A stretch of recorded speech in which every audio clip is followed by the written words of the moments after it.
Hi, I'm Dr. Sam King, medico-legal consultant with Medical Protection. I'm joined today by my colleague, Dr. Tim Cookson. He's another medico-legal consultant, and also Mr. Adam Holloway, partner at Watt & Kearney, our panel law firm. So welcome, Tim and Adam. Very grateful to have you here with me today. Hi, Sam. Thanks, Sam. In this podcast, we'll look at how the Medical Council deal with complaints and the possible outcomes of the processes they follow. As the regulator for doctors, the main function of Medical Council is to protect and promote public health and safety in New Zealand. And the Council receives notifications from a number of places. It can receive a notification from the HDC. When a doctor is placed under formal investigation by the HDC, or have 3 complaints within 5 years, or simply when a complaint sits within the Medical Council jurisdiction, the HDC will in fact notify Council. The ACC will also issue a risk of harm notification to the Medical Council in relation to a treatment injury case if they believe that there's been negligent care. It's not uncommon for members of the public to write to Council about one of our members. And unfortunately, sometimes it's another clinician that will notify Council. And finally, we've had cases where a doctor's workplace has in fact notified Council about their competence or their professionalism. The Medical Council have published a range of statements on their website which we are measured against. And many doctors are not aware of these statements, and certainly I wasn't before I started working for MPS. And these include good prescribing, ending a doctor-patient relationship of the professional kind. If it's not of the professional kind, they have a statement on sexual boundaries in the doctor-patient relationship. And it's worthwhile having a look through all of these statements. It's not uncommon when the Medical Council write to a member that the member would say to us they never knew that these statements existed. But I noticed when I renewed my APC recently that Council have in fact put a little notice up to say, we do have these statements, please read them. Yeah, if I can contribute there, Sam, I think that's a really helpful move. And it is unusual in a way that the medical profession is highly regulated. There are many different bits of legislation that apply to doctors and different ways in which a doctor's conduct can be scrutinised. But at the heart of all of that is that doctors have to be registered with the Medical Council, and if you're not, you can't practice. So they're the key regulator. But there isn't a single rule book. There's no road code for being a doctor that if I just can memorise and pass that test, I'll always get things right. It's much more subtle and complicated than that. Sometimes there are expectations on doctors which probably aren't even written down. But what there is, and which is important, are these council statements. So this is the professional regulator will pick a topic and write down what their expectations are. And it is always a good idea to familiarise yourself with which statements exist and what they say, because a complaint can come out of the blue, and once it's made, someone's going to pick one of those statements up and say, did you do what the Medical Council expected of you in this situation? And it's remarkable working in the field how often we will be instructed to assist a member and we get faced with, I didn't know there were statements, or at least I didn't know there was one about that. So it's not at all uncommon for people to just not have on their radar with the avalanche of constant clinical updates and COVID information and et cetera, that doctors are expected to keep up with. Asking them to read yet another document can be quite a big ask, but at the end of the day, these statements are documents that, if they're not complied with, could see you be struck off in the worst of cases. And the medical council certainly has an expectation that all doctors will have read the statements. That's a basic expectation. And to add to the complexity, of course, they then change the statements on a fairly regular basis and change the parameters by which you'll be judged. So, just because you read the statement 10 years ago doesn't mean to say that it still applies now. Well, that's interesting. I mean, they do send out those emails, don't they? And they've done a lot. There's been a flurry over them probably over the last 18 months around a consultation process with updating their statements. But as Adam says, you just got an avalanche of stuff in your inbox, and who's got time to read everything from the medical council? Well, it goes into that. I'm going to read that at some stage. At some stage, box. in that box, yeah. that round box, yes. So I do want to highlight one statement in particular, and it's a statement on providing care to yourself and those close to you, and which relates particularly to prescribing for yourself and family. And council have had an increasingly strict view on this over the recent years, and we've had an increasing number of our members caught by this because they've simply been unaware that this statement exists. And it might be that you have moved here from overseas where self-prescribing is accepted practice, or you have maybe been working in New Zealand for many, many years, and as Tim says, you're just unaware that council have changed their statement more recently. And we've certainly assisted many, many members through this process. So I want to just talk about a case where this plays itself out, just to give you an idea of what might happen. So let's just say Dr. S came to work in New Zealand 3 years ago as a consultant gastroenterologist, and he came here with his wife who was taking antidepressants and opiates for chronic pain. Dr. S and his wife took some time to settle into life in New Zealand, and Mrs. S was reluctant to see a doctor because she was naturally shy and didn't want to explain her complex medical history to a new doctor. She'd been prescribed the medication originally by a psychiatrist and pain specialist in their country of origin, and as Dr. S came from a jurisdiction where doctors routinely prescribe for themselves and family, he just continued to prescribe for his wife. But a pharmacist noted the prescribing and wrote to council with their concerns. And I have to say that it's not uncommon for the pharmacists now to make the notifications. That's often a source of where the notifications come from. So Dr. S first heard about this when he received an email from the council's notifications triage team, or the NTT, setting out their concerns and asking for a response. Adam, would you mind just explaining to our listeners what the purpose of the NTT is?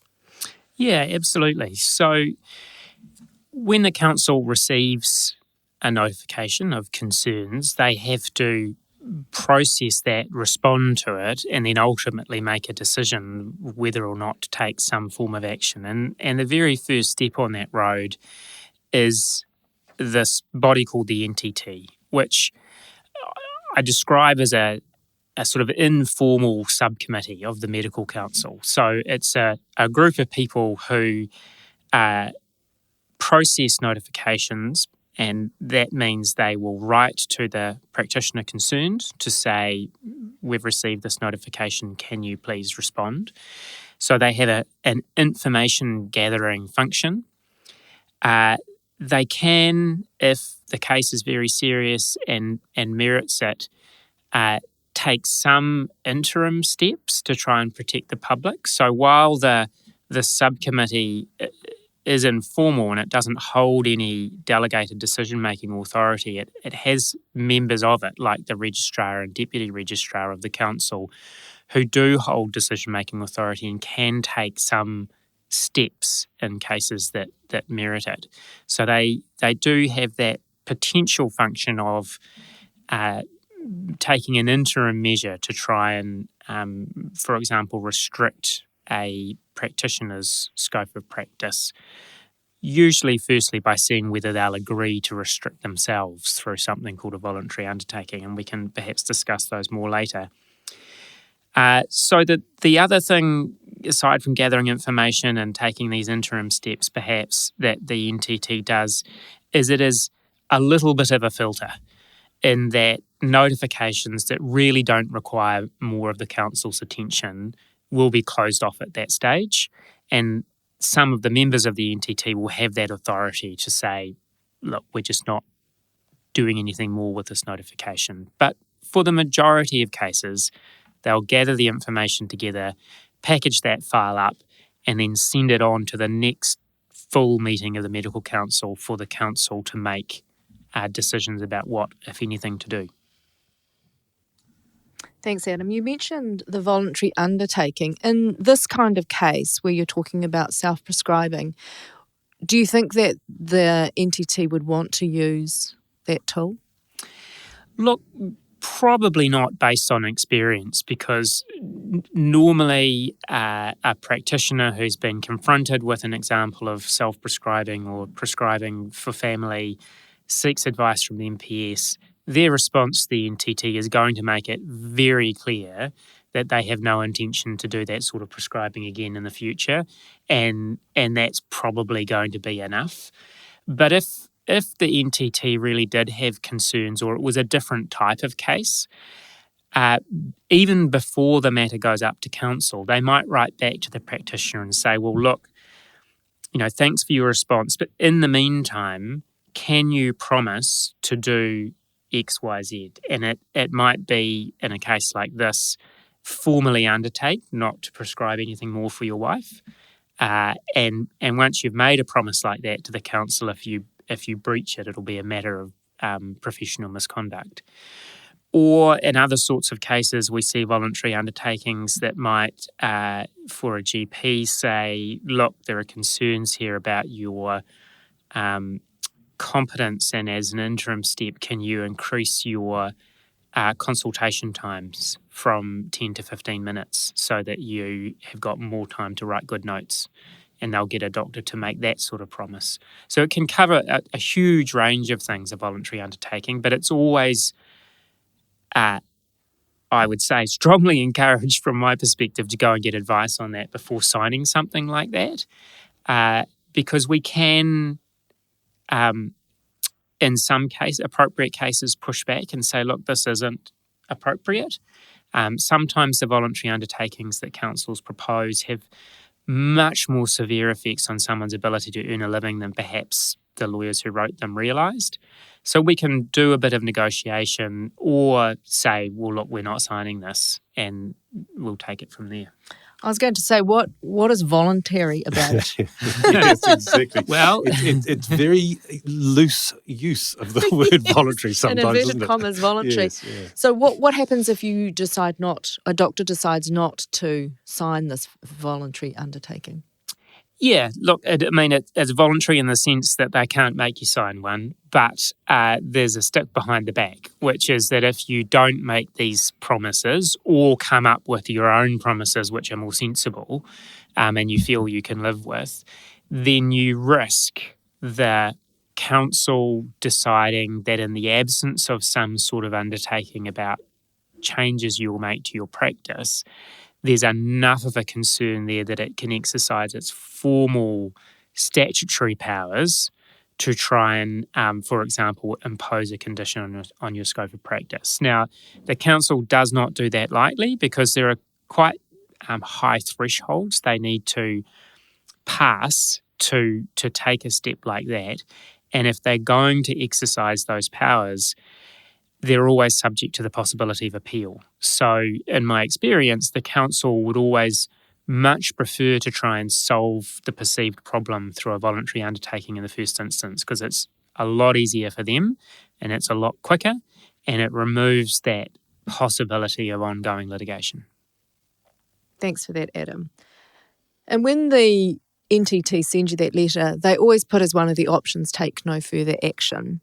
Tim, in your experience, is it likely that the NTT would opt to take no further action in Dr. S's case?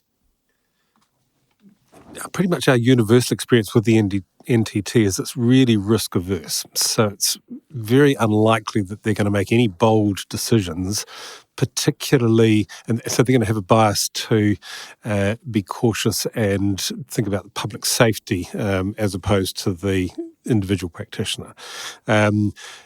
Secondly, the council has become increasingly concerned about the self-prescribing thing. So in the time that I've worked for MPS, we've gone from doctors being able to get an APC that specifically allowed them to prescribe for themselves to a much more draconian approach to the whole question of self-prescribing and prescribing for family. There's been a radical change in that time.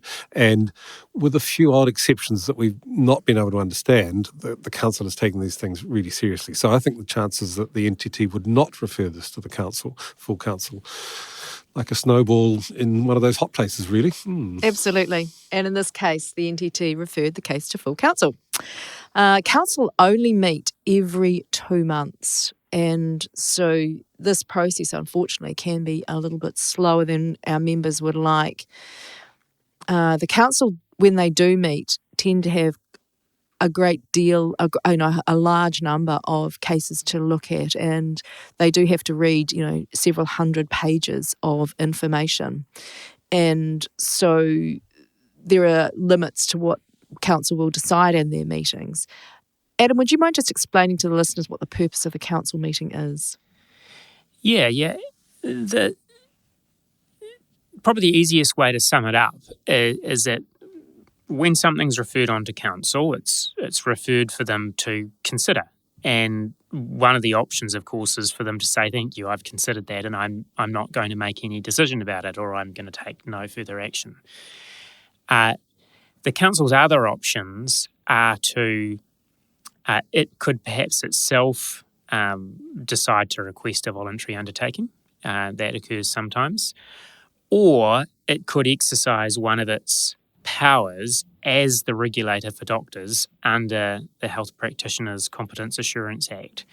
And in broad terms, there are sort of 3 buckets of decisions that could be made.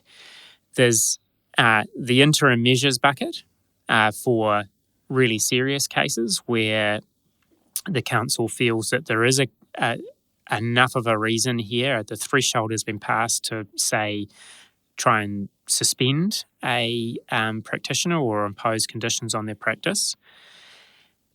The second bucket would be the competence bucket. So there are concerns about the practitioner's competence that need to be addressed somehow. And normally that would be through requiring the practitioner to undergo a form of competence assessment. And then depending on the result of that, other steps can occur. And then there's the conduct bucket, where there is a concern that the practitioner has engaged in some sort of conduct that may be unprofessional or misconduct. And what happens in those sorts of cases is the council will, plus or minus any interim measures, send the case off to be further investigated by a type of committee called a professional conduct committee.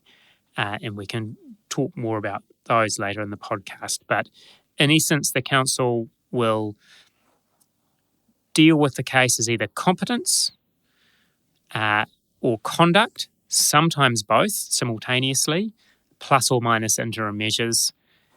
So obviously increasing in terms of seriousness. But look, there are also cases where with the assistance of MPS, the practitioner can explain themselves and the council is happy to say, right back, a little bit unfortunate this happened, don't do it again, but we're going to take no further action. So it's not, all ye who pass here give up hope situation, but being referred to the council is a serious affair and something for which most practitioners would want to be assisted in terms of how they engage with that process. Because a lot of doctors, understandably, think, what's the big issue here? I prescribed a course of antibiotics for my child because we were on holiday and they were unwell.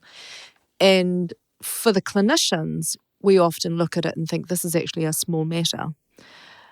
And so some of our members can approach this probably a little with a little less seriousness than it warrants. And I can understand why clinicians do that. It's simply because they don't understand that the medical council are taking a much harsher view.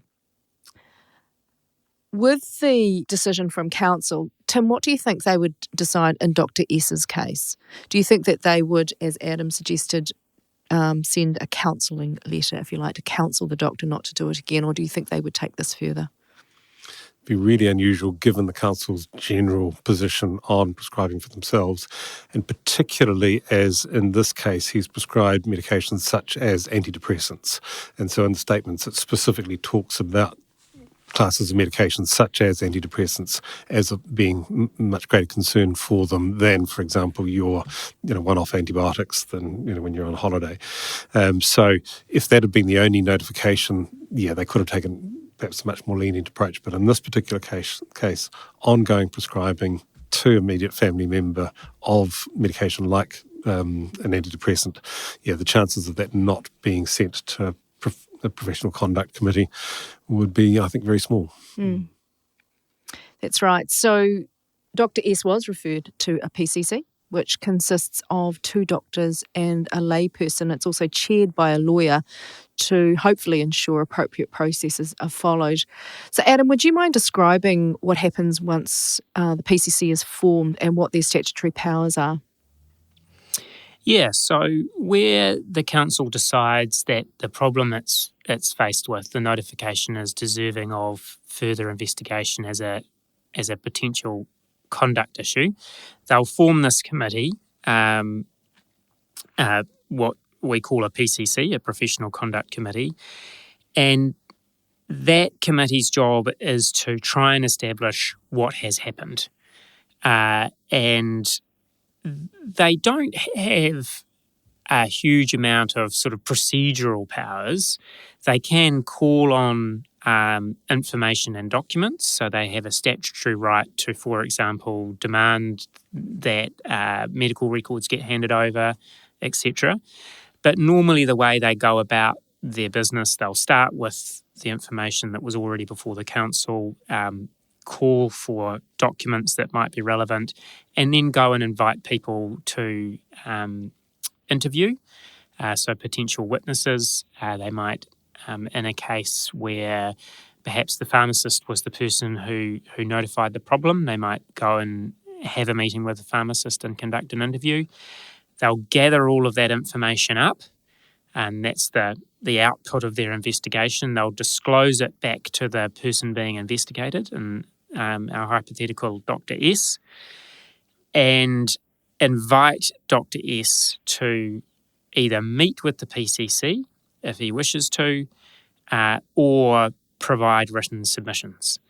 And only after that invitation has been made and responded to in some way will the PCC then move to the final stage of the process, which is to make its determination. So that's the process in a nutshell. And we can, I think, talk about the sorts of determinations that the PCC can make in a moment. Yeah, no, why don't you do that? That'd be great. Okay, so, I mean, the key thing that a PCC can do at the end of the process is to decide to lay a charge before the health practitioner's disciplinary tribunal. So this is really as serious as it gets for any medical practitioner. The PCC has, having looked at the information gathered and taken into account whatever the practitioner had to say for himself, has said, we think that this is an appropriate case to lay a charge, and we think that we'll win and we'll prove, or the tribunal will agree with us that you are guilty of professional misconduct. And that has, or upon being found guilty, will allow the tribunal to penalise you in a range of different ways. So that's essentially a court case where your practicing certificate is on the line. However, PCCs don't always charge people by any stretch. They can decide to take the matter no further, but refer it back to the council to remind the practitioner never to do this again. That's probably the best outcome, and things broadly in between those two ends of the spectrum. it's so important, I think, to be assisted through that process. I mean, hugely overwhelming to be engaging with a PCC. And there are lots of important judgment calls to be made about how best to engage with the PCC to get the best outcome and make sure that, you put your best foot forward in terms of what happened. And in a case like Dr. S's, where we're talking about quite a serious instance of prescribing for family members, someone who's very close, who's clearly vulnerable because they have a mental health concern, and the classes of medicines prescribed both psychoactive and also have potential for addiction. Quite a serious set of facts, not out of the question that person might get charged before the tribunal. But what we would do in a case like that is probably recommend that Dr. S meet with the PCC. And that would give him the opportunity to run through the sorts of things that, in a positive way, the PCC will then take into account when it's thinking about, okay, well, do we need to charge this guy or not? And those sort of factors might be, willingness to go to the meeting, and that gives real credit that you're prepared to front up to your mistakes. Insight into the seriousness of what's happened, the genuineness of the apology that he might be prepared to offer, whether or not the PCC, accepts that they can be quite confident this is never going to happen again, and also sort of broader mitigating factors like whether self-prescribing is professionally accepted in this other jurisdiction. Did he consciously break the rule or did he inadvertently break the rule? So a range of important discussions to be had with the PCC to try and get the best decision that we can from them. One of our challenges has been with the PCCs is that increasingly it's been difficult to predict what the outcomes might be. And there have been cases where we certainly thought there was no justification for referral to the tribunal, but it's gone in that direction. And there have been other cases where actually, even though we've expected that, the PCC's actually accepted the doctor's explanation or expression of remorse or, clear indication that, yes, they've really learnt from the experience and have given us a very, relatively kind judgment. And so it's certainly an opportunity where, on the face of it, a referral to the tribunal might look as though it's almost certainly going to occur. The PCC is a chance to stop that from happening.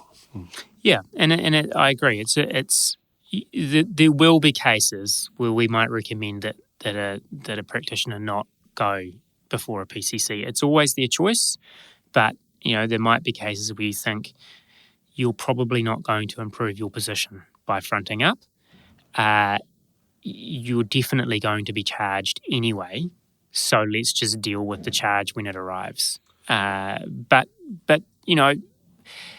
the majority of cases, I would say, in terms of how I approach these things, there's enough of a chance there that you want to roll the dice. And actually, from a professional perspective, most of the people we deal with are mortified that they've made an error, whatever that error may be, and they want that opportunity to front up to their peers. And so, I think part of doing a good service is to allow them that opportunity in the best and safest way we can, that they're not going to take themselves backwards and they are going to seize hold of whatever chance there is that the PCC might look at their case and say, well, it's a fine run thing, but actually we don't need to charge you.